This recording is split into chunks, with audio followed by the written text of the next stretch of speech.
I am Aaron Schatz, editor-in-chief of Football Outsiders, and I am joined today by Bryan, Knowles, and Cale Clinton. Mike Tanier is off, and we are going to talk about free agency. It is that time, and we want to talk about the offensive side of the ball today. We're going to do the defensive side of the ball in a couple of weeks. Today is offense. We're going to go through some lists of the top free agents, talk a little bit about who we like, where we think that they belong, who we left off our lists. And don't forget that if you are watching us live, which you should be at 1 p.m. Eastern every Thursday, you can ask us questions and have conversations in the discussion thread on Twitch or YouTube Live. So if you are listening to this after the fact as a podcast, try to tune in live at 1 o'clock on Thursdays, and you can ask us questions and be part of the conversation. So let's start with quarterbacks. That's the most important position, and a position where a lot of teams need help, starting with the entire NFC South. So like I went through and I wrote down like which teams I thought kind of needed guys, and then we have these lists of the top guys. So I'm assuming that the list is showing up. It is quarterback carousel season, as Hitchhiker's Pie says in the discussion thread. So first of all, this is our list, my list of which teams need guys or use guys. Atlanta, Carolina, New Orleans, and Tampa Bay.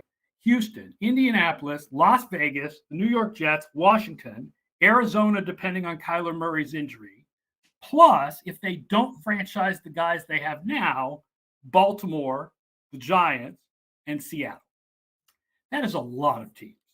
But quarterbacks are easy to find, right? So that shouldn't be too much of a problem. Dime a dozen. Yeah.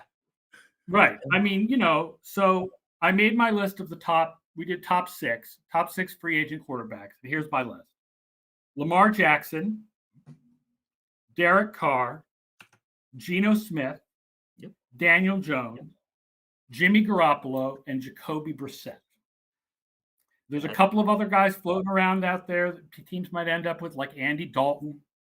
But that's my list of the top guys. The thing is, I mean, we don't know exactly what's going to happen, but there's a good chance that Geno Smith will be franchised. There's a reasonable chance that Daniel Jones will be franchised. And the Lamar Jackson situation is confusing. Let's start with Hitchhiker's Pie says Aaron Rodgers and Ryan Tannehill are two very likely not on their contracted roster. Yes. I don't know if anything but likely about Aaron Rodgers at this point in time. Rodgers is kind of available in trade. I don't know what's going on with Tannehill and the Titans, but he might be available in trade too. They're sort of starting over in Tennessee. They've cut a lot of guys this week, but I don't know. If I was Tennessee, I don't think Malik Willis looks ready. So I don't know.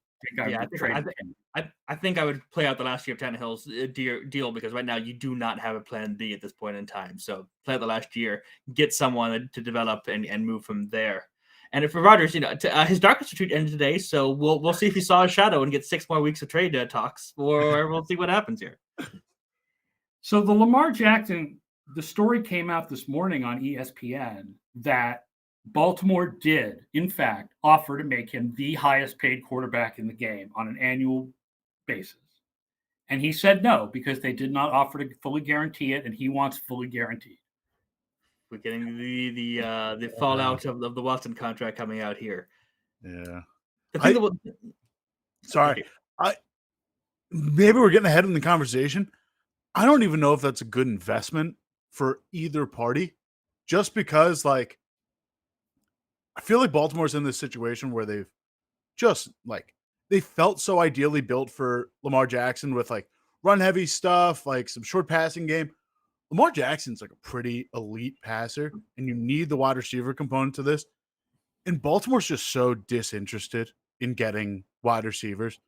Baltimore Ravens have 2 receivers crack the top 20 in DYAR since 2000.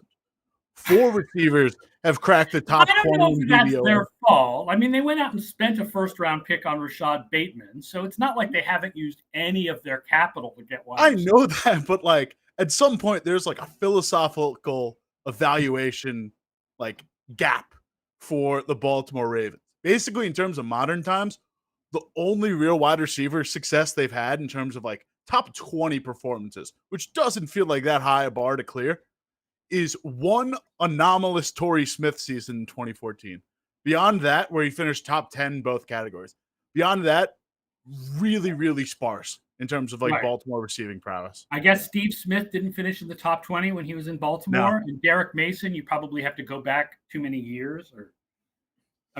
Derek Mason had a couple of good Baltimore seasons in like 2006. Yeah, he might be some of those aughts years. But like I just like, I don't know. Lamar was in, like, the Ravens were in a couple of those any given Sunday games. That 65-yard pass he had to Deshaun Jackson, I'm convinced if they had like a not 50-year-old Deshaun Jackson catching that ball, it goes for a touchdown. Like, he's a pretty elite passer, and I just think like there are points where Baltimore is like more like cares more about having like strong run game, strong defense, and they just like, I feel like it's doing Lamar Jackson a big disservice to a massive part of his game that makes him, a unanimous MVP quarterback. The next thing to watch with Jackson is which tag the Ravens give him, because Jackson's not hitting free agency. Jackson is going to get tagged. No. The question is it going to be the regular franchise tag, which is at $32 million, which still allows him to negotiate with other teams, or if they're just going to slap the exclusive tag on him, the $45 million one, which means that you're talking to us, and anyone else who wants to get trade, anyone who wants to trade for you has to go through us. I think they're going to give him the exclusive tag. I think they're going to, because they're not going to let a former MVP quarterback go for even for 2 first-round picks. You don't want to let Lamar Jackson go. You're going to slap him with the exclusive tag. If you're there, the team that has been linked to him so much, I mean, he's been shipped with the Atlanta Falcons more than like 2 Japanese anime characters. Like, Atlanta Falcons, that's what everyone wants to do. Atlanta Falcons loves Lamar Jackson, right? Atlanta would give up 2 first-round picks to sign. If you give Lamar Jackson the regular franchise tag, what you are actually doing is taking 2 first-round picks from Atlanta. Yeah, absolutely. Yeah. So you put the exclusive tag on him. See what else you can get out of him. You see how much blood you can squeeze from that stone. Because the NFC South is wide open. The tough part about Lamar Jackson is you have to ask yourself, is he injury prone? Right? Like, we've done research. I mean, not we've done research. Research has been done. Sports Info Solutions did research showing that mobile quarterbacks are not actually more injury prone than pocket quarterbacks. But we're not talking about mobile quarterbacks. We're talking about this guy. Right. And this guy keeps getting injured and missing the last part of the season. And is that a guy you want to give a bunch of guaranteed money to? And the other problem with guaranteed money is Deshaun Watson took all that guaranteed money from Cleveland and came out and sucked. It's terrible. I mean, like, look, obviously there are, extenuating circumstances, and we can talk about, what happens to Deshaun Watson if he has, a full camp to prepare and doesn't come in after missing a year and a half. Next year, how good is Deshaun Watson? But it doesn't look good. The first guy who ever got the super guaranteed contract came in and was terrible. Yeah. It doesn't help that Cleveland now, because of that deal, is one of the most just like cap hell teams out there. 13 million over. Deshaun Watson's cap number is 54.9 million. Myles Garrett's 29.1. They're paying 2 guards around like 14, 15 mil. Nick Chubb's another 14. Amari Cooper's 23, and all of a sudden looks like their biggest cap cut casualty. Like this. He was really good this year. That's not, if you cut him, that's a problem because he was really good. But that's what I'm saying. You're giving 6 guys over $100-something million worth of cap for 2 guards, a running back, a defensive end, a quarterback, and a wide receiver. Like, you're not fielding half a active football team on the field, let alone a 53-man roster with those kind of numbers. This is a decimating contract. I get you want to give these guys the money, but like, I don't know how you make it work for like a full team perspective. Yeah. And the answer is you figure out a way to make it work if the quarterback is good enough. And I think that most people do believe that Lamar Jackson is good enough if he can stay healthy for a full year. You just don't want to guarantee it forever, because what if he can't stay healthy? What if he declines? What if he can't stay healthy? The other question is, if he were to get traded to Atlanta, let's say, what is Baltimore like? Does Baltimore want to go a completely different direction with now that they have a new offensive coordinator, a completely different style of quarterback? The Atlanta picks, I don't believe, is high enough to probably get one of the top 4 quarterbacks in this year's draft. If you exclusively tag him, you might be able to get Desmond Ridder back. So if you really like that, you could maybe get him back in the deal. Oh, that's possible. Okay. Yeah. Also, are we neglecting that Tyler Huntley was nearly a Pro Bowler, guys? He was a Pro Bowler. He was a Pro Bowler. Yeah, you got a Pro Bowl quarterback as a backup. I mean, the funny thing is, a year ago, I was writing about Baltimore when I wrote an article for ESPN Plus about the deepest team. Halfway through the year, I said Huntley is a guy that some people believe can start for another team. I think his performance this year suggested that that's not the case. And my guess is that the talent evaluators around the league are lower on Tyler Huntley now than they were a year ago, and that the Ravens would not want him to be the starter. Mm-hmm. Not when they're actively competing right now. No, if this was a blow up the team situation, then you're fine with them. But yeah, I know it sucks to guarantee him that much money. I know all the risk it takes. I think the Ravens have to do it. I think they do have to come there a little bit. Quarterbacks like Jackson just don't grow on trees, and you don't let them go unless you absolutely have to. Unless that relationship has been blown up to all, right. And we can talk about rumors all we want, and there are rumors that the relationship has been blown up all that, but we don't.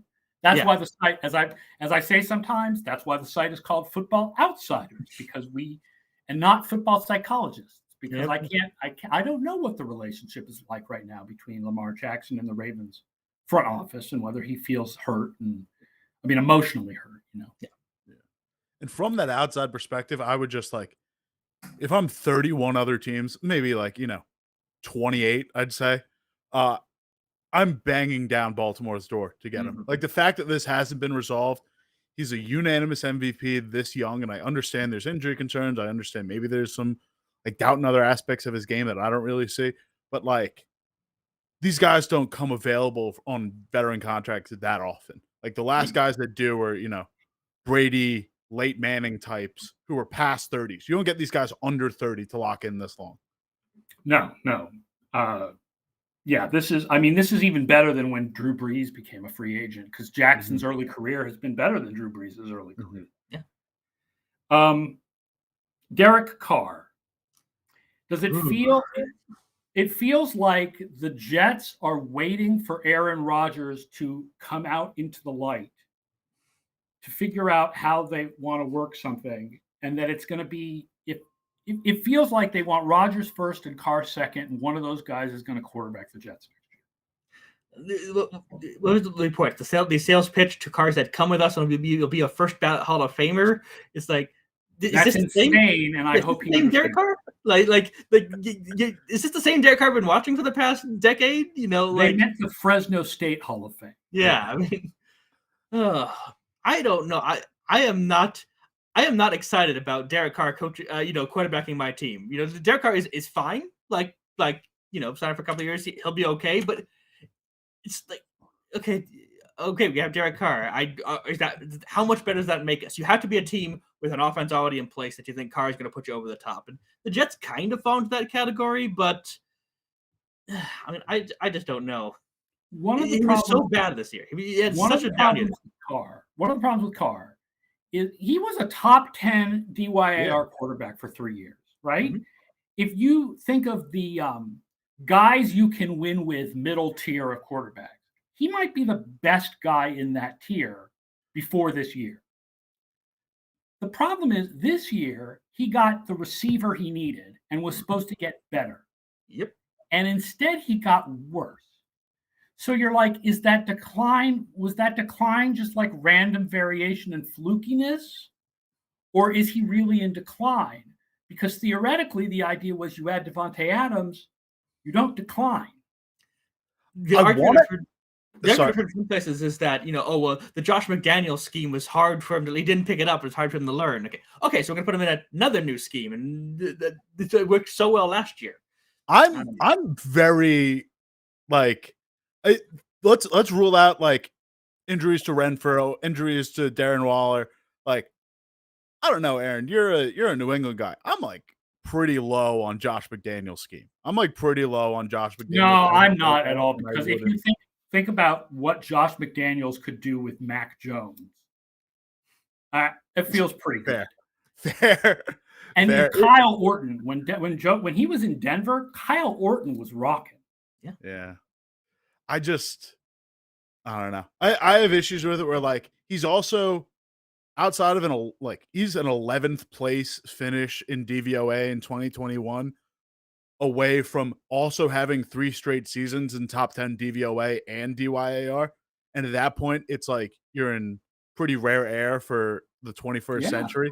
So he's right on that, call him Cousins if you want, or that tier of not quite elite, but still very serviceable. I'd put him in there.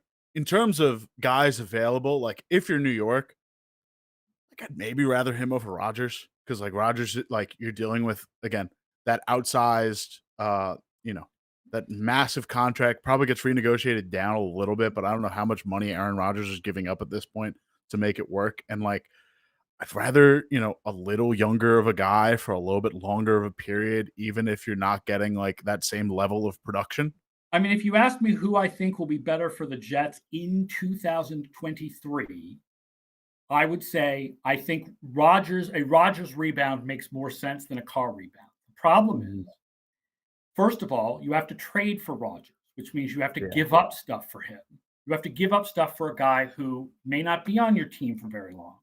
And you also, again, we're stats guys, but let's not ignore the obvious here. You have to deal with Aaron Rodgers' ego. In New York media, it's kind of like a multiplier.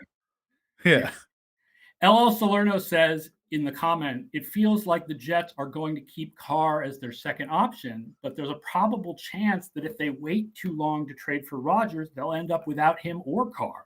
That's the thing. Carr can sign right now. It's not because he's released. He wasn't a free agent. Carr can, if the Saints decide, hey, we're going to free up this extra $60 million right now, Smith's with our magic and want you, they can come in and steal him from the Jets. That's another thing for the Jets, by the way. Not only do they not have to trade anything for Carr, they don't even lose compensatory picks. Yeah. Normally, a quarterback of Carr's quality, that's a 4th round pick. Yeah. Which means you're handing a 4th round pick to Vegas, but also that any free agents you lose, you will not get compensatory picks for, because they'll all get canceled out by Carr. Yeah, cancel the formula, which sucks. So he's really, you just sign him tomorrow. I mean, or today. Yeah. Come on. Let's have some breaking news while we're talking here. Let's get Carr signed right now, right? I'd prefer that to the guy that just came out of a bunker in Western Oregon for 4 days, just on principle. Do we all assume that Geno Smith is just going to get franchised or re-signed by Seattle? It makes too much sense not to. I mean, I'd try to get a 2-3 year deal, heavy incentive laden kind of thing. But Smith was good enough that you want to keep him on the team. I like Tanier's idea of the 2 to 4 year $20 million APY deal, because improvement across the board, league leader in CPOE per RBSTM, and NF Elo wrote an article right before last season that CPOE is pretty sticky in terms of an R squared for year to year. So when you see this kind of performance, you can count on it a little bit. I just there's no middle tier of quarterbacks. There's so few guys making that right, and Geno belongs in that middle tier, and so I think this Daniel Jones does too. Same deal. But because that doesn't exist, I guess you have to franchise tag him. Yeah, and that's the thing. You want to get the $20 million a year. The tag is 35, and that's going to be the starting point for any kind of negotiations with Smith or Jones. And going below that is hard, because they can just say no. Someone's going to give you $30 million a year, because quarterbacks are hard to find. Jones is a guy you absolutely do not want to give too much money to. Nobody feels that he is a top quarter. He had a really nice year this year. Dable did really nice things with him, especially considering the quality of receivers he had. That's impressive. But again, he is not a win because of quarterback. You can't give him win because of money. That's the thing, like Jones is going to get like 40 million. If he, that's what the current rumors are, what the demands are. Like, do you really want to do that? I know, and you just got to the playoffs with him, and it's hard to say goodbye to a quarterback when you've just made the playoffs. But would you want him for like 35, 40 million, or Jimmy Garoppolo for 20? Right? What is the long-term health of your franchise here? I don't like. I feel like the next move in this Dable progression is getting him like an actual wide receiver one with the money that the Giants have. Like, make a Hopkins splash, try and make a move for a T. Higgins. But like, if you're doing that, I think you try and have a conversation with Daniel Jones. Like, we're getting you this guy. We need to like pay him a lot of money. Receivers are 25 mil. We need to cut a little bit into your thing there to make it work, because it's not going to be, the Daniel Danny Jones will show. say, "Who do you think I'm married to? Giselle? Come on. Give me the money. Show me the money." Daniel Jones wants the money. Rent in New York is very expensive, Brian. Garoppolo, I thought Garoppolo to the Jets made tons of sense when Matt LaFleur was their offensive coordinator. Now that he's not their offensive coordinator, there's no special connection. I still think it makes a lot of sense. You got the skill position players. Garoppolo can get stuff out of skill position players. I mean, he was the league leader in DVOA, for goodness sake. I mean, I think he would still fit. What about the Raiders? A reunion with Josh McDaniels? Because he knows that system. They've got. I don't think that's a ridiculous idea. I think that's a very reasonable idea. Yeah, like a 1 year deal as you're looking for you're not signing Garoppolo as your long term answer if you're Las Vegas, you can quite fit there. But a reasonable 1 year deal keeps you competitive. Or better, a 2 year deal, and you plan on Garoppolo being your quarterback in 2024, and you draft somebody. Either you draft Hendon Hooker in the second round, or you draft someone in 2024, and Garoppolo becomes your bridge, and then right. Like, for me, the Garoppolo versus Carr is a very interesting, thought experiment for me, because how much better is Carr at how much more money is Carr going to be worth? And it feels like it's so wrapped up with something that's been very difficult for us since the moment I started doing analytics 20 years ago, which is separating the quarterback from his teammates and scheme. Right. I do wonder if the success of like the emergence of a Geno Smith, the amount of success that we saw out of backup and replacement level quarterbacks, even the first 11 weeks of Jacoby Brissett, like, I wonder if this market is the success of quarterbacks in 2022 is going to sort of create that middle class market that we kind of brought up earlier. And that brings up Jacoby Brissett, who was not good in 2021, then was fabulous in 2022. I think Brissett is either going to be in New Orleans or Tampa. Yeah, makes sense. I like him in Washington. He absolutely comes for less money than this other guy. Mm-hmm. He'll probably end up in the NFC South. I like him as a stopgap in Washington for a year. Just work with Bieniemy, a ton of skill position players there.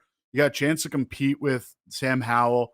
Like, you can earn yourself a longer term deal if Tampa Bay and New Orleans aren't willing to commit. It feels like one of the better situations. If I'm Brissett, I would rather go to Washington. I'm just thinking about how New Orleans and Tampa are so cap screwed right now. Yeah. What kind of quarterback can they afford? Kyle Trask time. Yeah. Finally. All right. We've all been waiting for. Let's move on to the running backs, because LL Salerno says he thinks Daniel Jones will be franchised and the Giants will let Saquon walk. So let's talk about Saquon. So here are my top 6 running back free agents. Josh Jacobs, Saquon Barkley, Devin Singletary, Miles Sanders, David Montgomery, and Raheem Mostert. And I didn't write a list of teams that need running backs because, frankly, the list of teams that need running backs is these guys. The teams losing these guys, plus maybe Carolina, which also may be losing a guy because Dante Foreman is a free agent. The one name kind of missing from the list maybe is Tony Pollard. Tony Pollard, I forgot. Sorry, that's my fault. I left him off the list. Tony Pollard, absolutely, it should be one of the top couple of free agents. I feel like all these running backs just might as well go back where they came. It's just a terrible year to want money as a running back because there are a lot of guys floating around out there, and this draft class is packed to the freaking gills with running backs. I mean, it feels like playing musical chairs. Just move everyone around. Everyone rotate one team to the left, and then you have new deals for everyone. The person I'm like most hesitant with the amount of running backs in this class, whether you want like to go really high on a Bijan or the guy from Alabama, or you want like Tyjae Spears or Sean Tucker late in the draft, like of the veteran guys, I'm most hesitant about Josh Jacobs just because like kind of up and down on his rookie contract. Such a one-year wonder. This year, he was so good this year. Where the hell has that been? So I looked up. This isn't even counting his involvement in the pass game.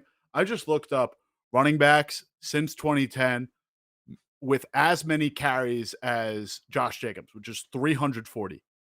Came back with 5 seasons, not including Derrick Henry this year. It's 2012 Adrian Peterson, who took a big step back in 2013. 2014 DeMarco Murray, who then, falls off with the Eagles. 2012 Maurice Jones-Drew. He takes 86 carries the next season, completely falls off, like really doesn't get back to it again. 2012 Arian Foster. He gets sidelined by a back injury and saw a third of the carries he had in that 2012 season. And then 2020 Derrick Henry, who, the foot injury. So you're saying it might be a curse of 340, not even a curse of 370. Just maybe it's a modern curse of 370 because it's, we're watching running backs take less snaps. If I included back to 2000, this list like triples, like so many more guys are taking more carries. But like with this level of workload, especially now, like it feels like a lot. And I wouldn't be ready to give Josh Jacobs like a big long. But here's the other reason that he's going to decline. Because he wasn't that good in 2020 and 2021. Like he just came from out of nowhere how good he was this year. There's a lot of things stacking against Josh Jacobs. Vegas might be the least likely to bring their guy back because we kept hearing in the preseason about Zamir White. They can make Zamir White their starting running back and then draft a guy and make them the drafted guy their second running back and not need to bring Josh Jacobs back. Yeah, they declined his 5th-year option. So now if they wanted to tag him, that's $2 million extra that they didn't want to spend last year at this point in time. I mean, I get that Jacobs did better than anyone could have expected, but do you really want to like you just declined an option to give him that much money? You really want to do it now?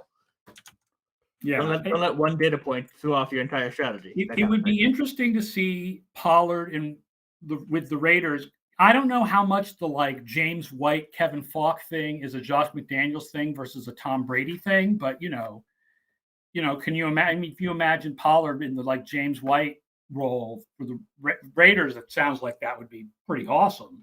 Yeah. But all of these guys, these are all talented guys. Mostert is really fast, and Barkley did good things this year. But it's running backs, and there's lots of them, and I feel like they should all just go back where they came from and just play more for that team that they already played for. Why not? Yeah. Wide receivers and tight ends. Okay, I didn't quite leave off name. I mean, I only did 6. So here are our top wide receivers and tight ends. Odell Beckham, Juju Smith-Schuster, Jacoby Myers, DJ Chark, Dalton Schultz, tight end, and Evan Ingram, tight end. Now, there are a couple of other guys, Mecole Hardman, Alan Lazard, and probably Michael Thomas, although he's not technically a free agent yet. And as for teams that need wide receivers, it's like half the league. Yeah. You can always use more receivers. Exactly. So, what do you guys think about some of these top wide receivers? I know that I think DJ Chark is underrated. Yes. He's second to Gabriel Davis this year in average depth of target, 15.2 among all pass catchers, at least 50 targets. 9th highest yards per target among all pass catchers last season. 10th in DVOA among receivers. And he generated a 47.9% DVOA on deep passes.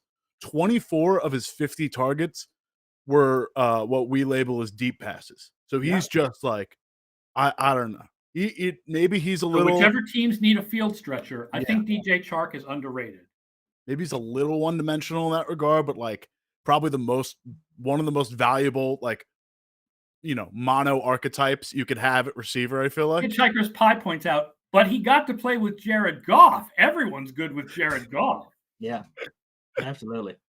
LL Salerno says he thinks Ingram will go back to the Jaguars. I know a lot of people think that, but I actually think the Jaguars could have room for 2 tight ends. I think they could actually sign like a Mike Gesicki or something and have both Ingram and Gesicki, because think of what Doug Peterson did with 2 tight end sets in Philadelphia. Yeah, I could absolutely see that, because I don't see Gesicki staying with Miami. He's a square peg in a round hole in that system. So I was gonna throw one more thing. Like Jacoby Myers is sneaky, maybe the best receiver in this class, and maybe it's just because he got buried in New England. Not buried. He led the team in targets for 3 straight seasons. Not quite buried, but like the Patriots' reputation with wide receivers, but can kind of do everything really well. He was Mac's go-to guy, 8th in DVOA and 8th in DYAR among all pass catchers when targeted on 3rd or 4th down, with minimum 25 targets. So like whenever there was clutch moment, like Mac Jones turning to Jacoby Myers feels like a really reliable guy who can be like a really, high upside wide receiver too for a ton of teams. Yeah, I think he's the second best guy on this list. Number 1, depending on how you feel about Odell Beckham's knee. Yeah, Beckham's health is the big question mark here. Doesn't feel like Beckham to the Cowboys has been rumored for so long that it has to happen at this point in time. They're going to make some kind of huge splash like that when they finally are convinced that his knee is not going to fall off. Yes, I am writing a column for ESPN Plus about one free agent every team should sign, and I'm giving Odell Beckham to the Cowboys. Again, like Lamar Jackson to the Falcons, that's what everybody's talking about. Yeah. Hitchhiker's Pie, by the way, says Myers had one of the all-time worst plays ever, and yet there's no stinky sounds about him in New England at all. The Patriots in-house guys think he'll stay. Yeah. I don't know if they have the money for him to stay. If he's going to be maybe the number 2, probably behind Beckham, the number 2 highest paid guy in this class. I mean, Thomas is a different issue, because Thomas, I can't imagine you would sign him to more than a 1-year deal. Yeah, Thomas is looking for a 1-year, prove that I still can exist on a physical football field. I think that makes a lot of sense for the Chiefs, because Thomas is probably going to sign a relatively low deal for 1 year just as a prove it deal. That's really interesting. Chiefs. Because I don't think the Chiefs can afford to keep Juju Smith-Schuster very easily, because they're a little bit tight against the cap. This is one of the bad years for Mahomes' contract. So you let him go, and your sales pitches, we're the Chiefs. You get to play with Patrick Mahomes, compete for Super Bowl. Any veteran receiver who needs to prove something, come here for a year, and you get to play in the Andy Reid system. And I like Juju Smith-Schuster to the Bills. Steal a receiver from one of your major competitors, and all of a sudden now Gabe Davis becomes your 3rd guy, right? When you go to 3 receivers, you move Smith-Schuster inside with Gabe Davis outside. Khalil Shakir is your 4th guy. You're looking good, I think, with Juju Smith-Schuster with the Bills.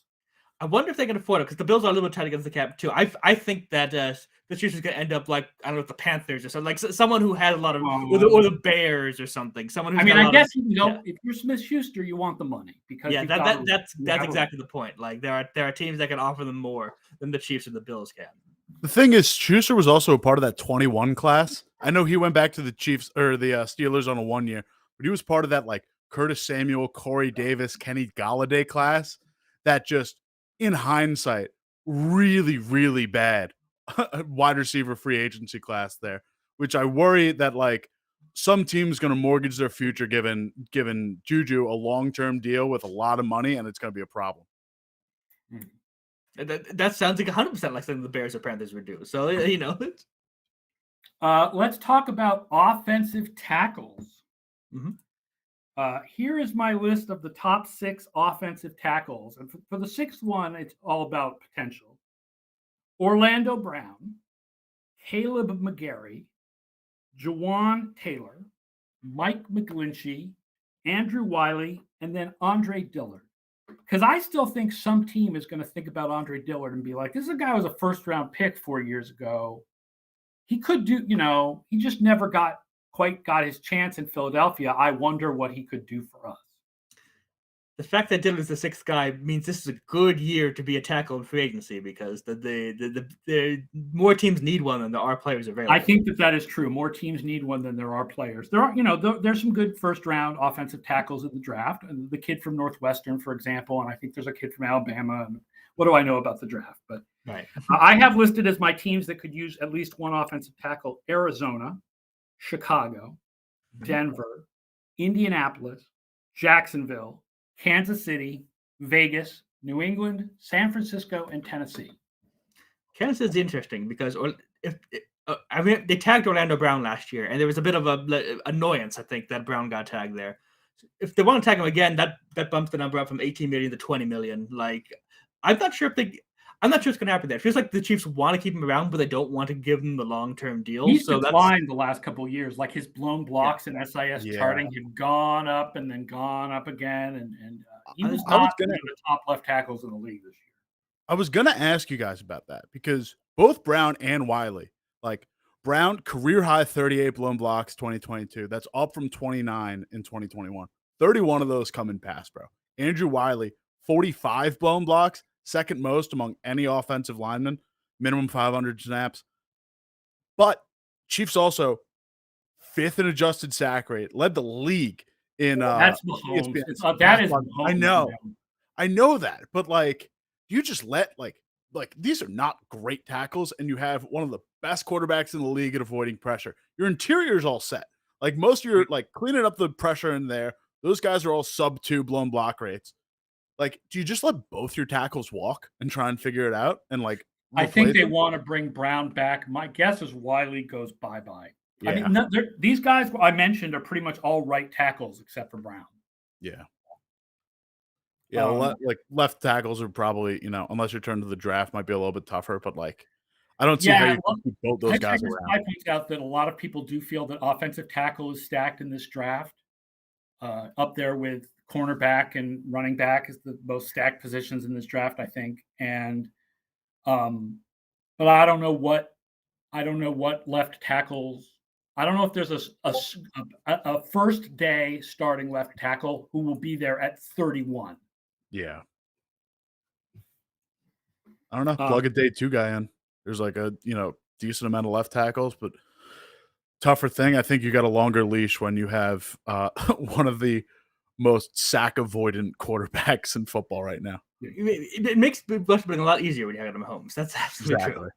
Yeah, I mean, I wonder whether, like, does Taylor Lewan have anything left? Could they do with him what they did with Eric Fisher a couple years ago? Or again, when you're the Chiefs, you can get. Sorry, they didn't do it with Eric Fisher. Indianapolis did with Eric Fisher, where they plugged him in for 1 year. And yeah, right. Got an okay performance out of him. McGlinchey is interesting because he's really good run blocker, but not so good pass blocking. Mm-hmm. I think he would fit like New England, for example. Yep. That they want to be really run heavy, or Chicago maybe. Chicago makes a lot of sense. Then they've got the money to outbid anyone else who wants him. I do think he's going to go somewhere else. I think the Niners are going to stick with Colton McKivitz there and see how that goes, because they've got too much money to give to their running backs and their defensive ends and all this kind of stuff going on. There's a weird love-hate relationship with McGlinchey among the San Francisco fan base, because they see he's a below. He maybe have hit average at pass protection this year. Maybe he's such a good run blocker in that scheme, but people love the passer. They see him occasionally whiffing on these blocks, and they we'll just pick someone off the street to replace him. I think the Niners are going to miss him if he goes, but I don't think they can afford how much money he's going to get on the open market, and I don't think they're going to tag him at $18 million a year. One sneaky guy I think could get a really good deal, Jawan Taylor. Yeah, team low 1.3% blown block rate, which is not only a career low, it's an improvement 1.5 percentage points year over year, which was also a previous career low. Like, taking big strides in pass pro. He had 9 blown blocks in pass pro this year. He previously hadn't had a season with fewer than 20, and he cuts his holding penalties from 11 in 2021 to 2 in 2022. Still young. I think he's only like 26. It's interesting because I don't think PFF numbers liked him, but the SIS numbers loved him. Yeah. That's what I was looking more at SIS than PFF, but like if you're going off those numbers, like really strong and I think pretty seldom talked about. Yeah, and again, like I said, still young. Like I think, Juwan Taylor would be a great signing for somebody. And I listed Jacksonville as a team that needs a tackle because if Juwan Taylor leaves, you need a tackle. Big problem there. Although they probably can get a starting right tackle at 22 or wherever they're picking. Right. All right, let's look at interior linemen to finish things out. I have as the top 6 interior linemen Isaac Seumalo, Ben Powers, Connor McGovern, Roger Saffold, Nick Gates, and Garrett Bradbury. But there's also Ethan Pocic, who kind of came on, finally had a good year this year for Seattle. Will Hernandez, Nate Davis, and Ode Abushi. There's actually a number of guards and centers floating around. Yeah, you didn't mention Dawson Risner, Nate Davis. There are players out there. This is a good year to try to bolster the interior of your line. There are teams that need guards, and there are teams that there are guards to be needed. I have listed teams that definitely need guards: Arizona, Buffalo, Indianapolis, the Rams, Vegas, Philly, and Washington. Yeah, Rams really need one. The Rams' interior of their line was a disaster this year. They could use 2 or 3. I had tapped Pocic for like the best when I ran the ESPN Plus best value veteran contract, just because like he did ascend to such like a strong level relative to interior linemen. Like, small sample size, obviously, but a really, really good year before he got injured. Eagles are in a really interesting spot. Like, I think they, with their cap space and how many snaps they're losing on the defensive side of the ball, they probably get priced out of the Seumalo market just because, like, they've got a lot more holes to fill. Saffold's another interesting name to me just because he kind of felt like a bit of a. Here's the interesting thing about Buffalo. If Kelsey does not retire, that kid Juergens that they took last year, to replace him, he becomes the left guard, I think. Probably. And like, I don't know. Like, I think they've also just got a ton of confidence in that guy because, like, between I think like Roseman and Kelsey worked together to basically handpick Kelsey's replacement. So they got a lot of love for him there. So I could definitely see that. Yeah, the Eagles have some really tough decisions. We'll get to the Eagles more when we do the defensive free agents in a few weeks because it's half their roster. But I'll give you a hint.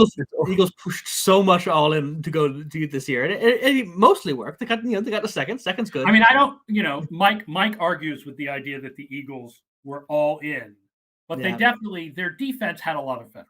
That is true. They leveraged a lot of future assets to compete this year. If you want to not use a buzzword, they still have some future assets, so they're not all in. Like they were a lot. They used a lot of stuff, and it mostly worked. They are losing something like over 7,000 defensive snaps. I think they had 9 guys who played more than 700 defensive snaps, and 7 of them are unrestricted free agents. Like they are like. They don't have a ton of cap space either. They need a lot of focus on the defensive side of the ball. I think they can probably spare some IOL guys. I think Seumalo is the best guard available. Yes. Yeah. I think he's going to get the highest contract out of any of these guys. Yeah, he's probably the only one who's going to top that $10 million a year mark, and he's going to deserve it. He was fantastic. A lot of these teams that could use him, but who has the money? I don't know. He probably has to go to a lesser team in order to get the money that he wants. I think that I think the Rams make a lot of sense for him. I think the Rams can carve out enough space for him. I think they think they can still be competitive. I think he's such a massive upgrade. They can't go out and get a wide receiver. They can't go out and get these other positions. They can splash for a guard because those are that's not quite as premium a position. They can carve out room for him. Do you think? Hey, sorry, I didn't mean to interrupt you. Up to you. I was gonna say it's the only team with money in this real money in this free agency class. I don't know their offensive line situation off the top of my head. Do you think Chicago's a fit for Seumalo? They need a right tackle. Chicago needs a right tackle. Their guards are okay. Yeah. Right tackle is the position that they need. I think they do need a guard. They just need everything else as well. And so it's just way down on the list of priorities. Wide receivers. Chicago needs wide receivers. Chicago needs a second running back. Chicago needs more wide receivers on top of the wide receivers that they needed 2 seconds ago. And a right tackle. Yeah, you let guards slip at that point in time. You've got enough problems there. Although they've got all the money in the world. So I mean, they can do kind of whatever they want. They are this year's spenders. There's no question about that. In a class where you don't really have like a ton of like a lot of high spend options, like I don't know, like the positions the positions available are like not ones you usually really invest in, and they just have more money than they know what to do with. So maybe it's a luxury pickup. I don't know. The Bears don't need a safety, and they maybe don't need a quarterback, and that's about it. Anything else can be justified. Yeah. All right. Just want to remind all of our listeners that Football Outsiders has been a leader in analysis for 20 years, and you should join FO Plus to get access to all of it. Our team is busy on the back end planning new products and features for the site, and the $4.99 a month you can spend on an annual membership right now is the cheapest that FO Plus will be this year. Get access to Mike Tanier's full deep dive on the NFL draft, prospects in the upcoming FO 100, and learn about key incoming skill position players with the Fantasy 40. All kinds of data points, plus premium articles, and of course, Football Outsiders Almanac 2023, as well as access to previous editions. Lock in our best price of the year now, footballoutsiders.com/subscribe. I want to thank everybody who's listening to the podcast and everybody who's watching the live stream. And please tell your friends about it, because we like to talk about football, and the more people who talk about football with us, the better. And thank you, Cale and Bryan. We'll be back next Thursday at 1 p.m. Eastern. No, sorry. Scratch that. Next Thursday's show is a special 4 p.m. Eastern. Next Thursday is 4 p.m. Eastern from the Combine in Indianapolis. We can't do 1 o'clock because Mike will be talking to prospects at 1 o'clock. So we're going to do 4 p.m. and Mike and I will both be in Indianapolis, but Mike will be reporting on the prospects that he's spoken to and the general managers that did press conferences, and we'll be talking about all that. So next Thursday, special time, 4 p.m. And then we'll be back the following week at 1 p.m. to do defensive free agents. So for Bryan Knowles and Cale Clinton, I am Aaron Schatz, signing off for Football Outsiders, and we will talk to you next week.